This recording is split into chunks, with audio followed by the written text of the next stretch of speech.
नमस्कार, स्वागत है आपका सीएनबीसी आवाज पर। मैं हूं आपके साथ दीपाली नंदा। हम एक बार फिर से लेकर हाजिर हैं आपके लिए एक खास शो जिसमें मिलेंगे आपके निवेश से जुड़े सभी सवालों के जवाब।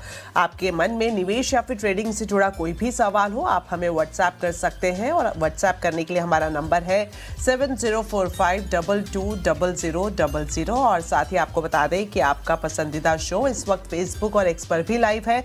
आप हमें इन प्लेटफॉर्म्स के जरिए भी अपनी क्वेरीज को भेज सकते हैं और हमारी कोशिश रहेगी कि जो सोशल मीडिया पर आपने सवाल भेजे हैं वो हम अपने शो में भी शामिल करें। और आपको बता दें, आज हमारे साथ शो में शामिल हो रहे हैं www.setamit.com के अमित सेठ सर। बहुत बहुत स्वागत है आपका सीएनबीसी आवाज़ पर। और अमित जी से हम बातचीत ज़रूर करेंगे अपने दर्शकों के जो सवाल आएंगे उस पर, लेकिन उससे पहले आपको बता देते हैं कि मंगलवार को कैसा बाजार में उतार चढ़ाव देखने को मिला है। लगातार 4 दिनों की गिरावट के बाद बाजार ने एक बार दमदार वापसी की है। निफ्टी और सेंसेक्स दोनों निचले स्तरों से शानदार रिकवरी के साथ बंद हुए। वीकली एक्सपायरी के दिन निफ्टी 101 अंक चढ़ा तो वहीं सेंसेक्स ने 383 अंक की बढ़त हासिल की। सेक्टोरल मोर्चे पर बात की जाए तो आईटी शेयर्स में लगातार तीसरे सत्र में भी जोरदार खरीदारी देखने को मिली है और आईटी इंडेक्स 4% से ज्यादा की तेजी के साथ दिन का टॉप सेक्टोरल गेनर भी यहां पर साबित हुआ है। तो बाजार का पूरा अपडेट अब दे रही है रक्षा रावत। निफ्टी की वीकली एक्सपायरी के दिन बाजार की कमजोर शुरुआत हुई, लेकिन उसके बाद सेकेंड हाफ में मार्केट ने काफ़ी अच्छी खासी रिकवरी दिखाई। ब्रेंट कूल ऑफ हुआ, 2% की गिरावट देखी गई। इसके अलावा इंडिया विक्स में भी 7% की गिरावट देखने को मिली, जिसके साथ ही मार्केट रिकवर हुए और निफ्टी यहाँ पर 100 अंकों की बढ़त के साथ बंद हुआ है। निफ्टी बैंक में भी निचले स्तरों से काफ़ी अच्छी रिकवरी देखी गई और यहाँ पर 71 पॉइंट चढ़कर निफ्टी बैंक बंद हुआ है। मिड कैप और स्मॉल कैप ने भी इस जो रिकवरी थी उसको कंट्रीब्यूट किया है और यहाँ पर भी अच्छी तेजी देखने को मिली। अगर सेक्टोरियल मूवर्स की बात की जाए तो आईटी आज भी लगातार तीसरे दिन आज का हीरो बना हुआ है और 4% से ज्यादा के मूव्स यहाँ पर सुबह से ही नजर आए हैं। इसके अलावा auto, PSU bank, defence, capital good, FMCG, realty, metal, इन सब में आज अच्छी खरीदारी देखने को मिली और अच्छी रिकवरी भी हुई। लेकिन आज डिसअपॉइंटमेंट दी कैपिटल मार्केट शेयरों ने और फार्मा शेयरों ने, तो यहाँ पर थोड़ी बहुत गिरावट देखने को मिली, लेकिन निचले स्तरों से काफी अच्छी रिकवरी इनमें भी देखी गई।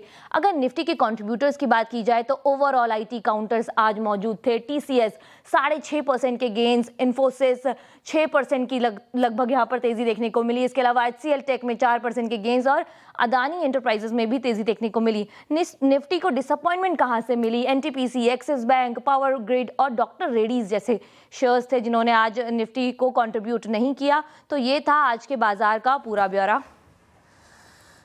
चलिए अब एक नजर डाल लेते हैं बड़े निवेशकों के सौदों पर। एफआईज की बिकवाली का जो आंकड़ा दर्ज किया गया है वो 8,362 करोड़ से ज्यादा का है। वहीं डीआईज की बात करें तो यहाँ पे खरीदारी जो की गई है वो 9500 करोड़ रुपए से ज्यादा की खरीदारी डीआईज की तरफ से की गई है। तो ये तो बात होगी मंगलवार की। अब तैयारी करनी है बुधवार की। तो बुधवार को मार्केट में किस तरह का ट्रेंड देखने को मिल सकता है ये अब सीधा जानते हैं हमारे एक्सपर्ट से। तो आपसे जानना चाहेंगे अमित जी, किस तरह से देख रहे हैं आप बुधवार का बाजार? जी, good evening Deepali ma'am and good evening to all the viewers. Ma'am देखिए, अगर हम पर्टिकुलरली निफ्टी की बात करें तो बेसिकली आज जो निफ्टी का सपोर्ट लेवल था 23,200 मार्केट हाई से एक एग्जैक्ट रिवर्सल दिखाया। निफ्टी आईटी का अच्छा खासा कंट्रीब्यूशन था और इसके अलावा हमने देखा कि मेटल स्टॉक्स ने भी काफी हेल्प किया।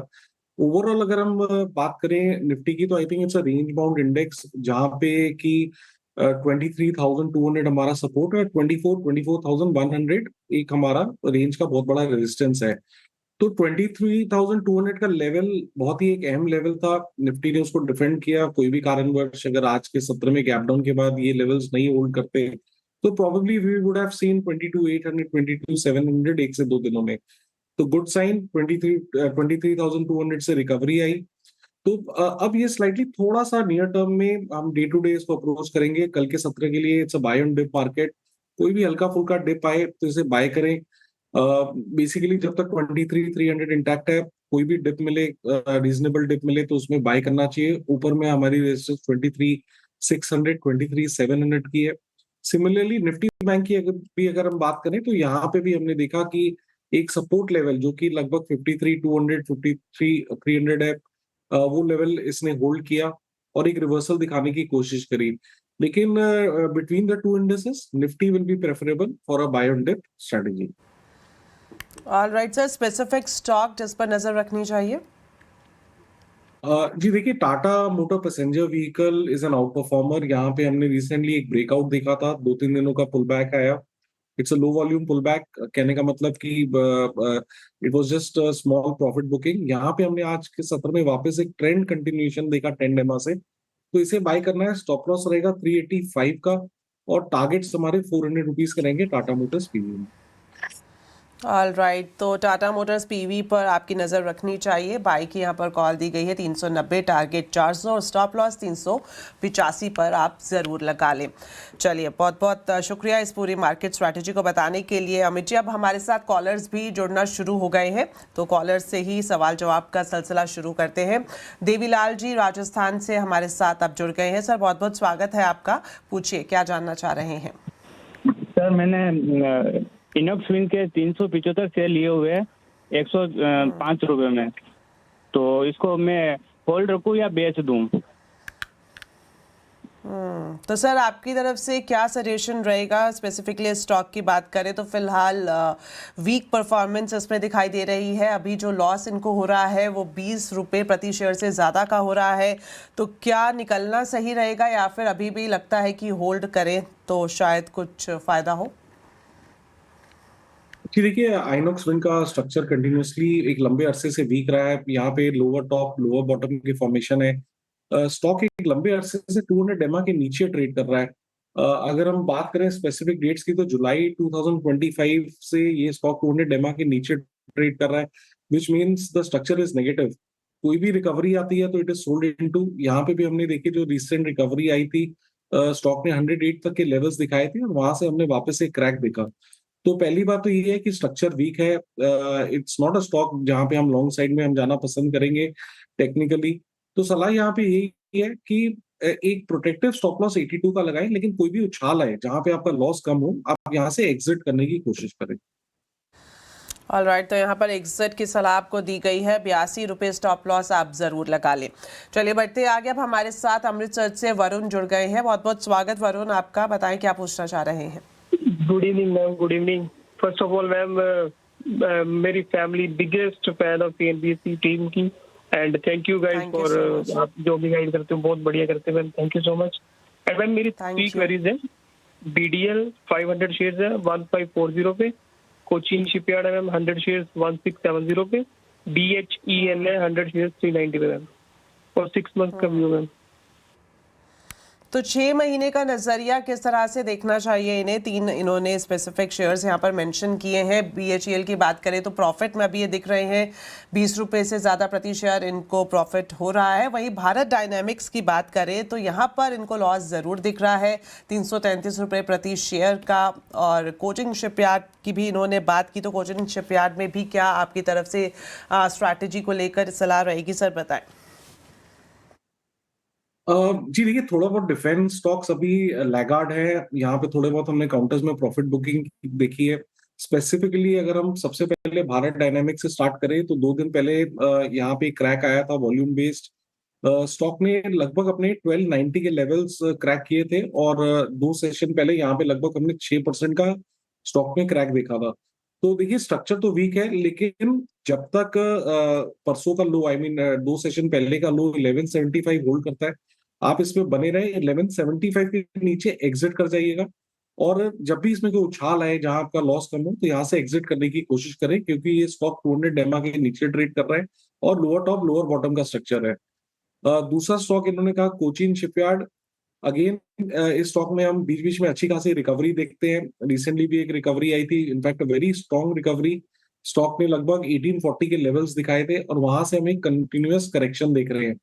तो चार्ट्स को देखते हुए फिलहाल ये स्टॉक एक सपोर्ट लेवल पे है। सपोर्ट हमारा 1430 रुपए का है, तो 1430 का एक स्टॉप लॉस लगाएं, कोचिन शिपयार्ड को होल्ड करें।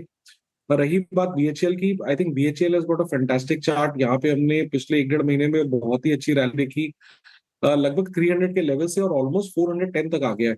तो आज के सत्र में भी हमने देखा कि 20 डेमा से एक पुल बैक आया है, और अच्छा खासा पुल बैक आया है विद वॉल्यूम्स। तो इस स्टॉक को हमें होल्ड करना है with a stop loss of 400 rupees. तो तीनों ही स्टॉक में आपको होल्ड की सलाह दी गई है और साथ ही जो स्टॉप लॉस अमित जी की तरफ से बताए गए हैं उसका भी आप ज़रूर ध्यान रखें। चलिए अब बढ़ते आगे। अब हमारे साथ मनोज जी जुड़ गए हैं। मनोज जी, स्वागत है आपका CNBC आवाज़ पर। पूछिए, आप क्या जानना चाह रहे हैं? Good evening ma'am and good evening Amit sir.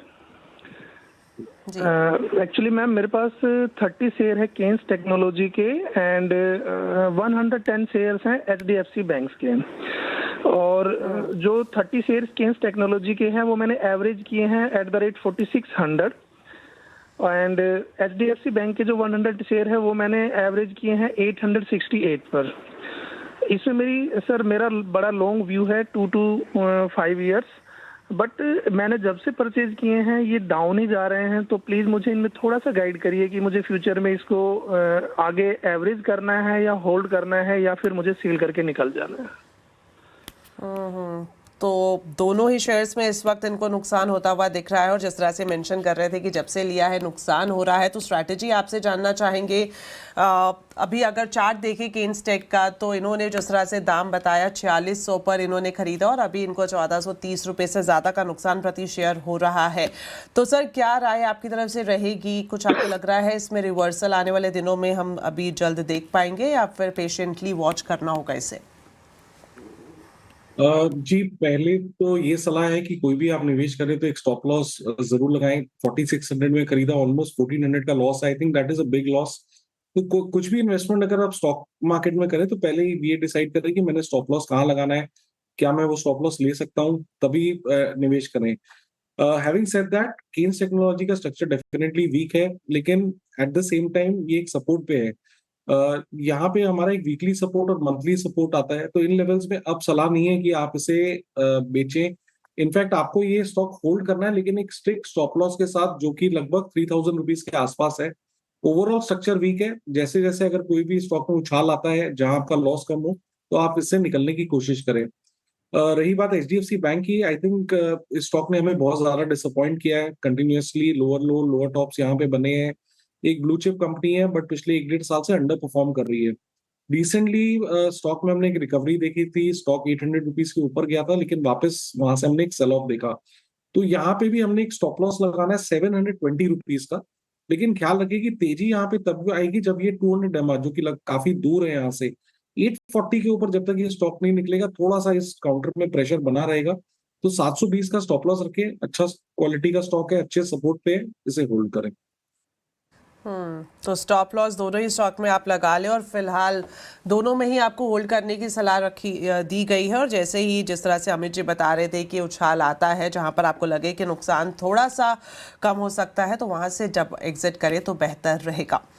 बढ़ते आगे। अब हमारे साथ सुनील सैनी जयपुर से जुड़ गए हैं। सर, स्वागत है आपका CNBC आवाज़ पर। बताएं, क्या जानना चाह रहे हैं? धन्यवाद मैम, धन्यवाद सर।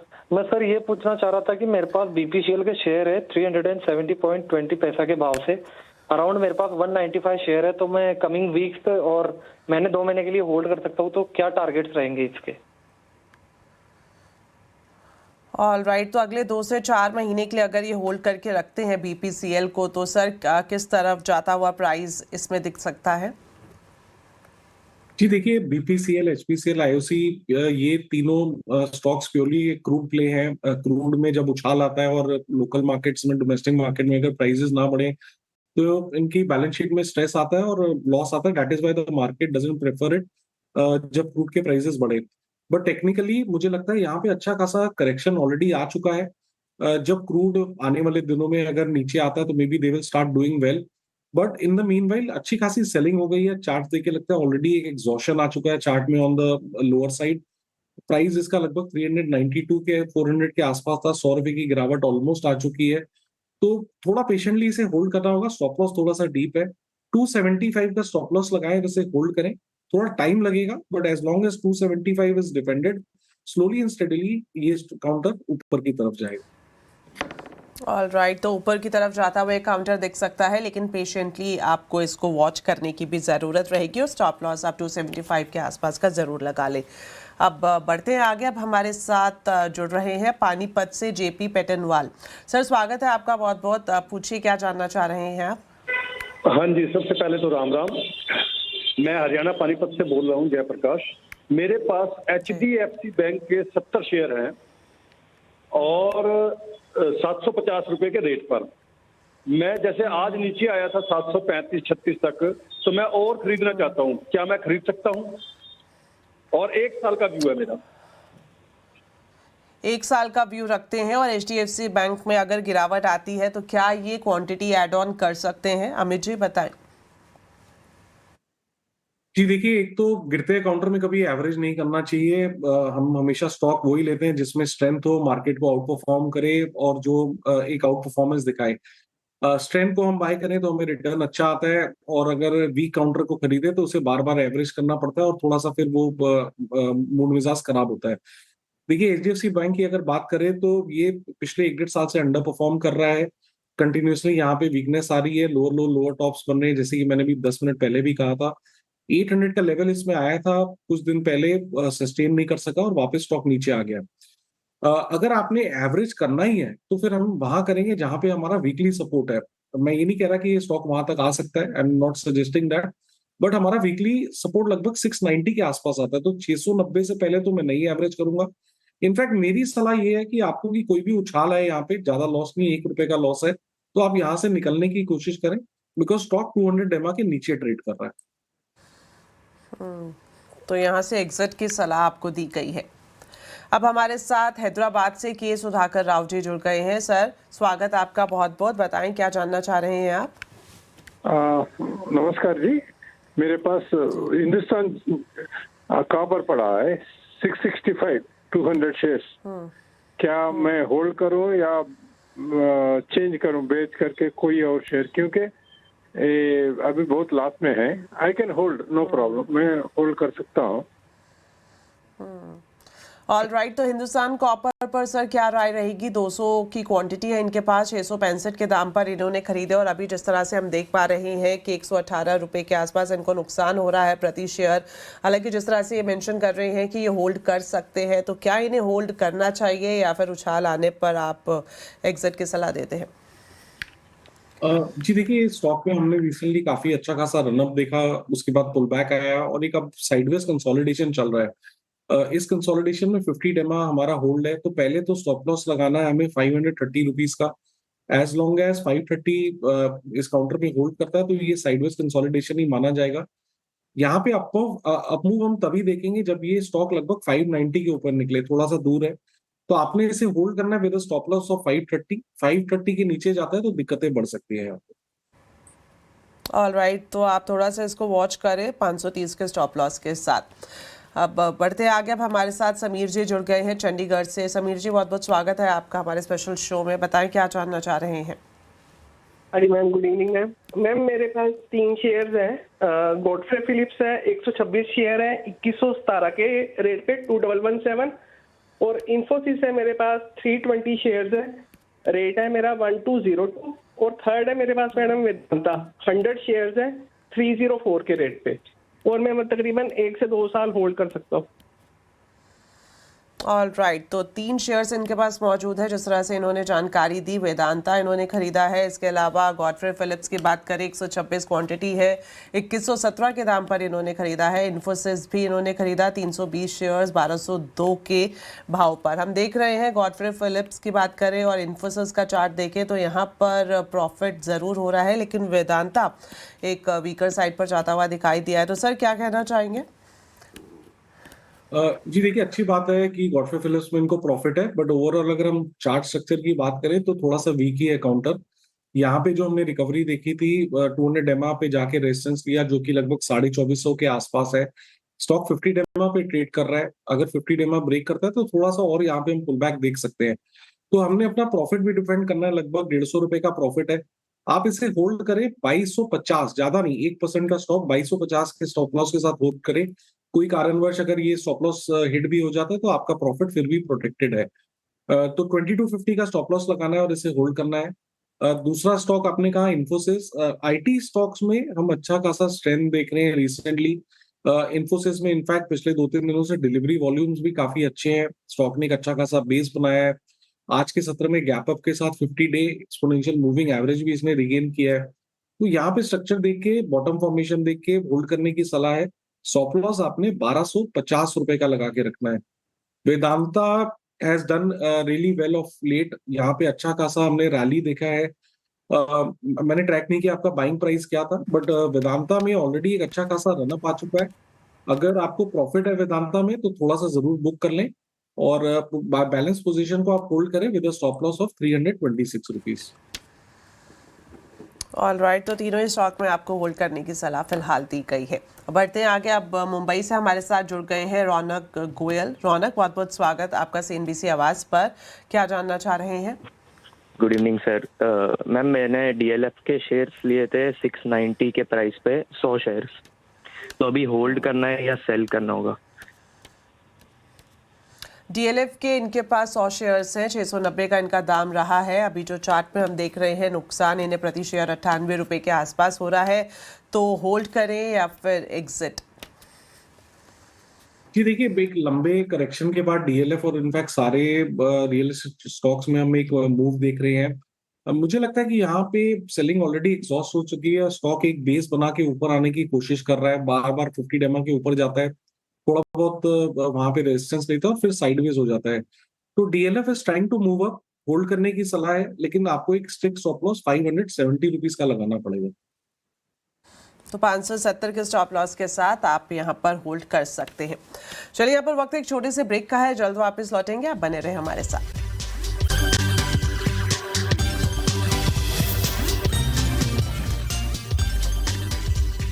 ब्रेक के बाद आपका एक बार फिर से स्वागत है हमारे स्पेशल शो में, जहां पर मिलते हैं आपके निवेश से जुड़े हर सवाल के जवाब। और आज हमारे साथ अमित सेठ मौजूद हैं, जो लगातार आपकी क्वेरीज को एड्रेस कर रहे हैं। और जिस तरह से हम सब जानते हैं अमित जी, हमारा ये जो शो है इस वक्त सोशल मीडिया पर भी लाइव है और लगातार अलग अलग प्लेटफॉर्म्स पर हमारे पास क्वेरीज आ रही हैं। एक क्वेरी हमें भेजी है सोशल मीडिया के जरिए ही आर सतीश जी ने जमशेदपुर से, और ये जानना चाह रहे हैं कि इनके पास IFCI के 3000 शेयर्स हैं और जो इनका बाइंग प्राइस रहा है वो 68 रुपीज़ रहा है। अगले 6 महीनों में ये प्राइस कहां पर जाता हुआ दिखाई दे सकता है, बताएं। जी देखिए, यहाँ पे स्ट्रक्चर पॉजिटिव है, स्टॉक ने एक अच्छा खासा बेस बनाया है। एक इमीडिएट हर्डल था 68 का, वो भी क्रॉस किया है, तो पहले तो होल्ड करने की सलाह है। स्टॉप लॉस आपने 69 रुपीज का निकालना है, लगा के रखना है। नेक्स्ट हमारा रेजिस्टेंस लगभग 75 के आसपास आता है। 75 अगर क्रॉस करेगा तो may be 78-80 rupees, but 75 rupees is an important resistance. वो क्रॉस करें तो 80-81 के प्राइसेस आ सकते हैं। होल्ड करें with a stop loss of 69। Alright, तो यहाँ पर होल्ड करने की सलाह आपको दी गई है। अगला जो सवाल हम ले रहे हैं सोशल मीडिया प्लेटफॉर्म के जरिए वो है उत्कर्ष अग्रवाल जी का। और सर ये जानना चाह रहे हैं कि एमटार टेक की बात करें और साथ ही ABB इंडिया की बात करें, लॉन्गर टर्म के लिए खरीदना चाहते हैं, क्या अभी जिस तरह की मार्केट की स्थिति है इन दोनों में खरीदारी करना सही रहेगा? जी, ABB में हम एक अच्छा खासा आउट परफॉर्मेंस देख रहे हैं। इनफैक्ट सारे कैपिटल गुड स्टॉक्स में बीएट, सीमेंस, ABB का भी स्ट्रक्चर पॉजिटिव है। ओवरऑल अगर ABB आपने खरीदना है तो एक स्ट्रिक्ट स्टॉप लॉस के साथ लेना पड़ेगा। 7,000 रुपए का हमारा स्टॉप लॉस रहेगा और इन भाव में या थोड़ी बहुत गिरावट में हम खरीद सकते हैं। So as long as 7,000 is defended, आप ABB में एक एंट्री बना सकते हैं। रही बात एमटार टेक की, आपने कहा जस्ट